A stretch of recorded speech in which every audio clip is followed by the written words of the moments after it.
Hello friends, welcome back to my channel. ఈరోజు వీడియోలో మరికొన్ని ఇంటి చిట్కాలను తెలుసుకుందాము. పప్పుల్లోకి పులుసుల్లోకి వేసుకునే కచ్చాబచ్చా కారం ఎలా తయారు చేసుకోవాలో తెలుసుకుందాము. ఈ కచ్చాబచ్చా కారం వేయడం వల్ల పప్పు పులుసు చాలా టేస్టీగా ఉంటాయండి. మామూలుగా ఎండుమిరపకాయలు వేసిన దానికి ఇలా కచ్చాబచ్చాగా కారం చేసుకొని వేసుకున్న దానికి చాలా డిఫరెన్స్ ఉంటుంది. మీరు గనక మామూలుగా వేసుంటే ఈసారి ఇలా కచ్చాబచ్చా కారం వేసి అప్పుడు ట్రై చేయండి. మీ రెసిపీ సూపర్గా ఉంటుంది. ముందుగా ఎండుమిరపకాయలని షాప్ నుంచి తెచ్చుకున్న తర్వాత ఒక గంట సేపు ఎండలో పెట్టండి. ఆ తర్వాత వీటిని ఈ విధంగా బాగు చేసుకోండి. బాగా కారం ఎక్కువ తినేవాళ్ళు మరి కాసిన గింజలు ఉండేలాగా బాగు చేసుకోండి. కాస్త కారం తక్కువగా తిని సమానంగా తినేవాళ్ళు కొన్ని గింజలు తీసేసి ఈ వీడియోలో చూపిస్తున్నట్టుగా వీటిని బాగు చేసుకోవాలి. నేను ఇక్కడ 1/2 కేజీ ఎండుమిరపకాయలను తెచ్చుకున్నాను. వాటిని ఒకేసారి బాగు చేసుకుంటాను. దానివల్ల టైం సేవ్ అవుతుందండి. సగం కాయలేమో మామూలుగా పచ్చళ్ళలోకి అలాగే పులిహార పోపుల్లోకి మనకి ఇలా విడిగా ఉన్న కాయలు కావాలి కదా, వాటి కోసం నేను విడిగా ఒక డబ్బాలోకి తీసుకుంటున్నాను. ఆ తర్వాత మిగతా సగం కాయల్ని కచ్చాబచ్చా కారం కింద చేస్తున్నాను. ఈ విధంగా చేయడం వల్ల టైం సేవ్ అవుతుందండి. ఇక్కడ ఇంకొక విషయం ఏమిటంటే ఎండుమిరపకాయలు లావుగా ఉంటే కారం తక్కువగా ఉంటాయండి, సన్నగా ఉంటే కారం ఎక్కువగా ఉంటుంది. మీరు తినే కారాన్ని బట్టి ఆ కాయల్ని ఎంచుకుని అప్పుడు మీరు బాగు చేసుకోండి. చూసారు కదా, నేను ఇక్కడ సగం బాగు చేసిన కాయల్ని డబ్బాలో స్టోర్ చేసుకుంటున్నాను. ఇలా గట్టి డబ్బాలో పెట్టుకుంటే ఏమీ పాడవకుండా ఎన్ని నెలలైనా ఉంటుందండి. ఆ తర్వాత నేను ఇక్కడ కచ్చాబచ్చా కారం ఎలా చేయాలో చూపించబోతున్నాను. వీటిని ఒక మిక్సీ జార్లో వేసుకుని దాన్ని కచ్చాబచ్చాగా గ్రైండ్ చేసుకోండి. ఇలా ఒక్కసారి ఎండలో పెట్టి ఆ తర్వాత వీటిని బాగు చేసుకుని డబ్బాల్లో స్టోర్ చేసుకుంటే ఎన్ని నెలలైనా పాడవకుండా ఉంటుందండి. చూసారు కదా, నేను ఇక్కడ దీన్ని ఈ విధంగా గ్రైండ్ చేశాను. మీరు ఎంత బాగు చేసినా సరే ఒకవేళ గింజలు ఎక్కువ ఉంటే అప్పుడు పైన నూనెగా ఇలా పైకి తీసేస్తే అప్పుడు కచ్చాబచ్చా కారం వస్తుందండి. కింద గింజలు వచ్చేస్తాయి. ఆ గింజలు మీరు ఈజీగా వేరు చేయొచ్చు. నేను ఇక్కడ మీకు ఎలా ఉందో చూపించడం కోసం దీన్ని ఒక పేపర్లో వేసి చూపిస్తున్నాను. చూసారు కదా, ఈ విధంగా ఆడుకోవాలి.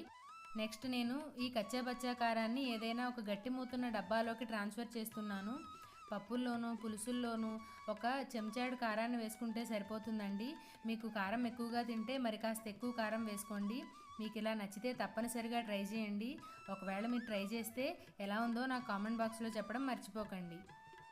నా నెక్స్ట్ టిప్ ఏంటంటే జీలకర్ర కారము, ధనియాల కారము, వెల్లుల్లిపాయ కారం చేసుకుంటారు కదా, వీటన్నిటిని వేపుళ్ళల్లోనూ కూరల్లోనూ వేస్తారండి.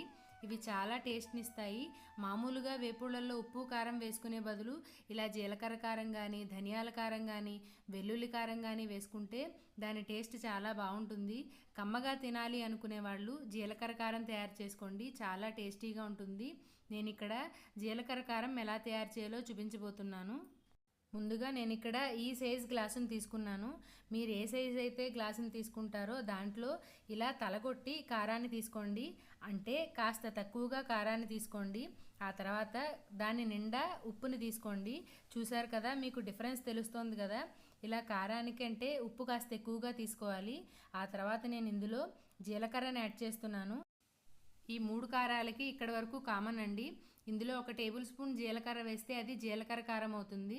ఇలా 1 టేబుల్ స్పూన్ ధనియాలు వేసి మిక్సీ పట్టుకుంటే అది ధనియాల కారం అవుతుంది. ఇలా 4 వెల్లుల్లి రెబ్బలు వేసుకుని మిక్సీ పట్టుకుంటే అది వెల్లుల్లి కారం అవుతుంది. ఇప్పుడు నేను ఇక్కడ జీలకర్ర కారం చేస్తున్నాను. అందుకని ఇందులో 1 టేబుల్ స్పూన్ వరకు జీలకర్రను వేసి దీన్ని పూర్తిగా మెత్తగా మిక్సీ పడుతున్నాను. తర్వాత దీన్ని ఏదైనా ఒక గాజు సీసాలోకి స్టోర్ చేసుకోండి. ఈ కారం చాలా సింపుల్గా తయారు చేసుకోవచ్చండి, కానీ ఈ కారం వేయడం వల్ల వేపుళ్ళు చాలా రుచిగా ఉంటాయి. మీకు నచ్చితే తప్పనిసరిగా ట్రై చేయండి. ట్రై చేస్తే ఎలా ఉందో కామెంట్ బాక్స్లో చెప్పడం మర్చిపోకండి. తర్వాత నేను చెప్పబోయే టిప్ ఏంటంటే కారాన్ని పురుగులు పట్టకుండా ఎలా స్టోర్ చేయాలో తెలుసుకుందాము. మామూలుగా కారాన్ని చాలామంది ఫ్రిడ్జ్లో స్టోర్ చేస్తూ ఉంటారు, పురుగులు పట్టేస్తోంది అని. ఇప్పుడు ఈ చిన్న టిప్ పాటించండి, కారం పురుగులు పట్టకుండా ఉంటుంది. కారం ఎప్పుడూ కూడా గాజు సీసాలోనే స్టోర్ చేసుకోవాలండి.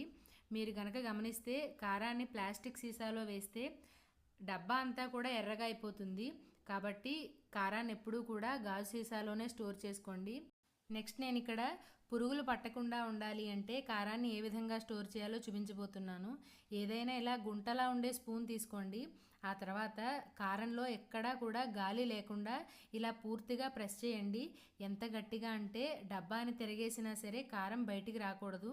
అంత గట్టిగా కనుక మనం దీన్ని ప్రెస్ చేస్తే కారం పురుగులు పట్టకుండా ఉంటుంది. ఈ కారం పురుగులు పట్టడానికి మెయిన్ రీజన్ ఏంటంటే అందులో బాగా గాలి ఉండడం వల్లే. ఈ టిప్ ఈసారి ట్రై చేసి చూడండి. మీరు కారం ఎంతకాలం బయట పెట్టినా సరే అది పురుగు పట్టకుండా పాడవకుండా ఉంటుంది.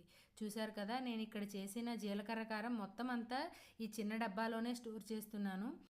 ఈ విధంగా కనుక మీరు కారాన్ని స్టోర్ చేసుకుంటే అస్సలు పురుగు పట్టకుండా ఉంటుందండి. మీకు ఈ టిప్ నచ్చితే తప్పనిసరిగా ట్రై చేయండి. ఒకవేళ ట్రై చేస్తే ఎలా ఉందో కామెంట్ బాక్స్లో చెప్పడం మర్చిపోకండి. మీకు ఈ చిట్కాలు నచ్చితే తప్పనిసరిగా ఈ వీడియోని లైక్ చేయండి. మరిన్ని వీడియోల కోసం మీ ఛానల్కు సబ్స్క్రైబ్ అవ్వండి, షేర్ చేయండి. Thank you so much.